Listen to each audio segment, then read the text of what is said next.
Kamala's kitchen diary சொந்தங்களுக்கு வணக்கம். இன்னைக்கு நம்ம செய்ய போகிற ரெசிபி உளுந்து மிக்ஸு. இது உடல் பலம் பெற மிகவும் நல்லது. வாங்க எப்படி செய்யறதுன்னு பார்க்கலாம். நம்ம இன்னைக்கு உளுந்தங்கஞ்சி செய்ய போறோம். இதெல்லாம் வறுத்துக்கும். சட்டி காஞ்சிட்டு உளுந்து வறுத்துப்போம். கருத்த உளுந்து தான் நல்லது. நல்லா வறுத்துக்கும். கருத்த உளுந்து நல்ல உடம்புக்கு நல்லது. டீக்கு பதிலாக கால் தேர்ந்துச்சு 2 ஸ்பூனை கலக்கி நாட்டு சக்கரை போட்டு அப்படியே ஒரு கிளாஸ் குடிச்சா உடம்புக்கு ரொம்ப நல்லது. நல்லா வறுத்துட்டு நல்ல மனம் வருது பார்த்தீங்களா? இப்படி வறுக்கணும். நல்லா வறுத்துட்டு இதை ஆறினோன்னா மிக்சியில் அரைச்சிப்போம்.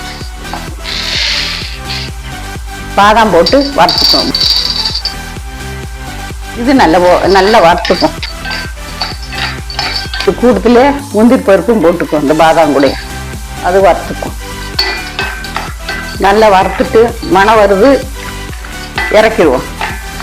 எல்லாம் ஆறட்டும். ஆறினோன்னா மிக்சியில் போட்டு அரைச்சிக்கும்.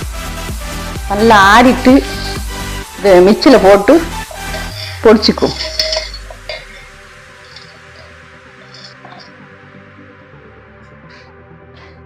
ஒரு ஏலக்காய் 4 எண்ணம் போட்டுக்கும். இதில் போட்டு அரைப்போம். நல்ல மணமா இருக்கும். நம்ம அரைச்சிட்டோம். நல்லா அரைச்சிட்டோம். பவுடர் கணக்கில் அரைச்சிட்டோம். இப்படி தட்டி நல்லா ஆறின உடனே பாட்டிலில் போட்டு எடுத்துக்குவோம். இப்போ 2 ஸ்பூன் எடுத்து காய்ச்சி உங்களுக்கு காட்டுறேன். இந்த கப்புக்கு நான் 2 கப்பு ஊற்ற போகிறேன்.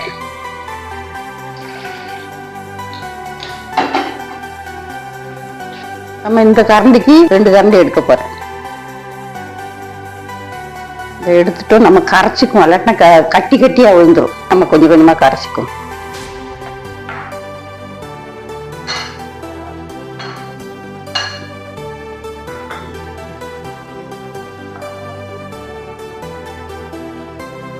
தண்ணி கொதிச்சுட்டு இல்லை ஊற்றிக்குவோம். நல்லா வேகட்டும். நல்லா காய்ச்சிக்குவோம். உங்களுக்கு பாலில் கூட காய்ச்சி பிள்ளைகளுக்கு கொடுக்கலாம். நல்லா காய்ச்சிட்டோம். நாட்டு சக்கரை போடுறேன். 2 ஸ்பூன் போடுறேன். தேங்காய் பூ போட்டுக்கோ. இதை போட்டுக்கோ. தேங்காய் பூ போட்டு இறக்கிடுவோம். இதுக்கு மேலே கொஞ்சம் தேங்காய் பூ போட்டுக்கோ. எங்கள் சமையல் உங்களுக்கு பிடிச்சிருந்தா சப்ஸ்கிரைப் செய்து பெல் ஐகானை கிளிக் பண்ணிக்கோங்க. இன்னைக்கு உங்களுக்கான டிப்ஸு. சிறிது வெந்தயம் வறுத்து பொடி செய்து எலுமிச்சை சாதத்தில் கலந்தால் ருசியாய் இருக்கும். சிறிதளவு ஜீரகத்தை கையினால் தேய்த்து பொங்கலில் போட்டால் ருசியாகவும் மணமாகவும் இருக்கும். இது மாதிரி நீங்களும் ட்ரை பண்ணி பார்த்துட்டு கமெண்ட் பண்ணுங்க காய்ஸ். மீண்டும் ஒரு புதிய சுவையுடன் உங்களை சந்திக்கிறோம். தேங்க்யூ ஃபார் வாட்சிங். நன்றி, வணக்கம்.